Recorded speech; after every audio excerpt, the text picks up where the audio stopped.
Pero aquí sí también juega un rol fundamental en el Fondo Monetario Internacional. Si después de prestar en las condiciones que prestó, que sabían que la Argentina no podía devolver en condiciones que tenían que ver con objetivos políticos y no con objetivos de desarrollo de nuestro país, y también tienen que ser parte, digamos, han creado un problema y van a tener que ser parte de la solución. No puede tener una actitud, digamos, tan golosa el Fondo Monetario Internacional respecto a nuestro país después de las condiciones en las que les prestó, después de una pandemia, y querer, digamos, que las situaciones se resuelvan como si estos hechos no hubieran existido.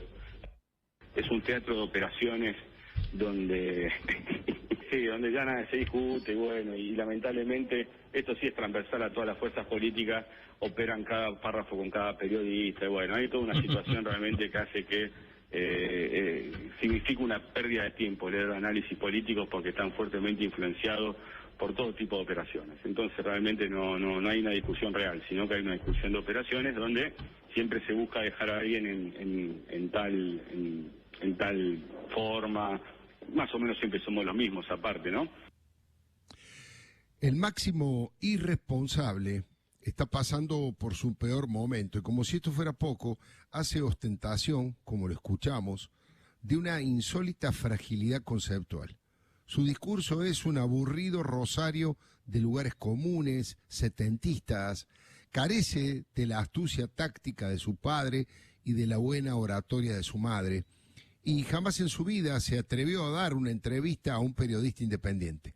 Hoy aprovechó otra alfombra roja por radio y utilizó el término goloso para referirse a la voracidad del fondo. Quiso hacerse el irónico, pero no le salió bien, dijo que cualquier acuerdo con el FMI va a ser mejor del que rige ahora, que ya tuvo el voto de los 116 legisladores de Juntos por el Cambio, y además, como lo escuchamos, fue muy duro contra los medios a los que responsabilizó de haber perdido las elecciones y llamó a la ciudad de Buenos Aires feudo macrista y confesó que ya no consume noticias. Se nota porque parece que habla de otro país. Primera reflexión. Que el peronismo histórico siga secuestrado por Cristina es insólito, pero tiene cierta lógica de poder. En sus filas no cuentan con un liderazgo que supere los 25% de los votos que conserva aún la arquitecta egipcia. Pero que el poderoso justicialismo bonaerense se deje atropellar y se arrodille ante Máximo es incomprensible. El único mérito, entre comillas, que tiene Máximo es su apellido. Es un muchachote que ni siquiera merodeó la universidad, que jamás trabajó en la actividad privada, salvo en las empresas truchas familiares, para encubrir con la firma de los balances las estafas colosales que protagonizaron Néstor y Cristina. Más mínimo que Máximo, casi no conoce el territorio provincial y tiene muy poca antigüedad como afiliado. Pese a todo, salvo que la Corte Suprema de Justicia diga lo contrario, este sábado asumirá a Máximo como presidente del Partido Justicialista de la provincia de Buenos Aires. Y eso que fue el mariscal de varias derrotas, ¿no? Uno de los motivos por los que perdieron las elecciones es porque los intendentes trabajaron el reglamento, enojados con Máximo, que había llenado las listas con sus amigotes de la Cámpora, muchos de los cuales eran perfectos desconocidos en los distritos. De prepo, impuso candidaturas y bajó listas para la competencia en las PASOs. Sergio Berni fue uno de los perjudicados y uno de los pocos que se atrevió a confesar que esto le había generado una herida profunda con Cristina. El grandulón juega con un juguete llamado peronismo que su madre le dio para que se entretenga. Máximo es un nene de mamá. Factura poder detrás de las polleras de su madre. No es un gran orador, ni un gran estratega, tiene un altísimo nivel de imagen negativa, nunca ganó una elección encabezando la boleta, ni siquiera se atrevió a competir en las elecciones internas para elegir autoridades partidarias. Este sábado va a asumir en la Quinta de San Vicente sin que nadie lo haya votado.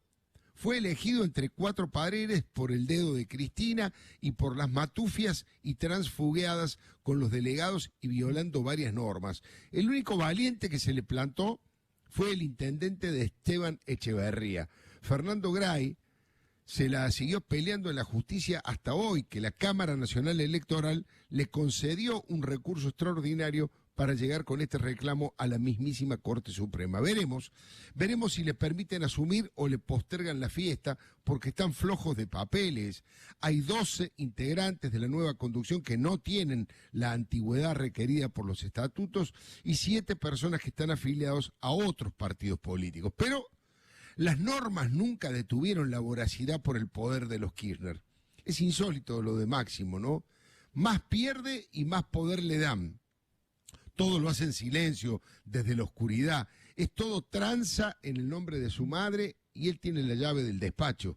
Llenó de camporistas el gabinete de Axel Kicillof, al que le echaron toda la culpa por la derrota.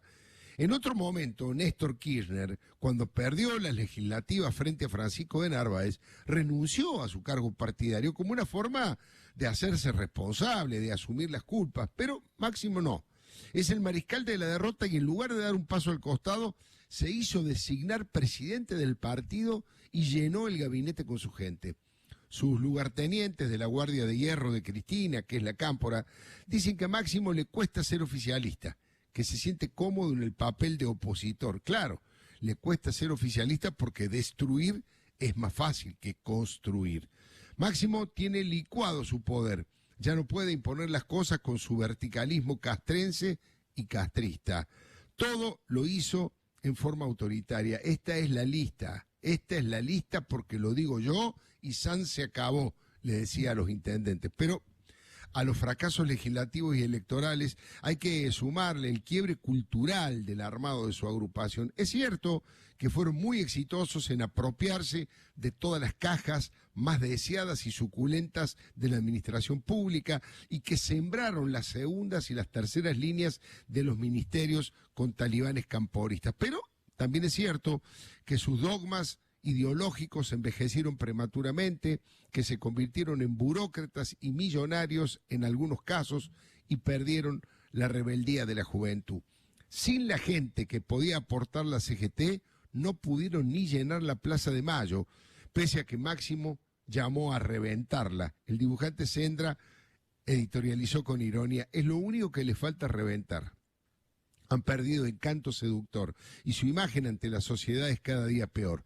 Viven en un frasco, hablan en inclusivo de los derechos de las minorías, pero se olvidan de los derechos de las mayorías. Máximo ya tiene 44 años, ya no es un pibe, es un magnate que sigue utilizando ese look setentista de pelo largo, barba desprolija y campera. Cristina apuesta a él para garantizar la continuidad del nacionalpopulismo chavista y de asegurar que Cristina logre su impunidad tan deseada.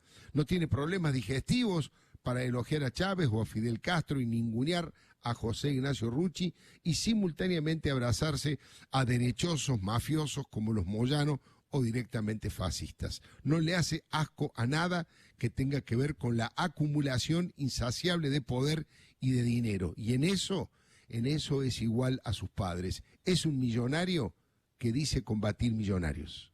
Volvé a escuchar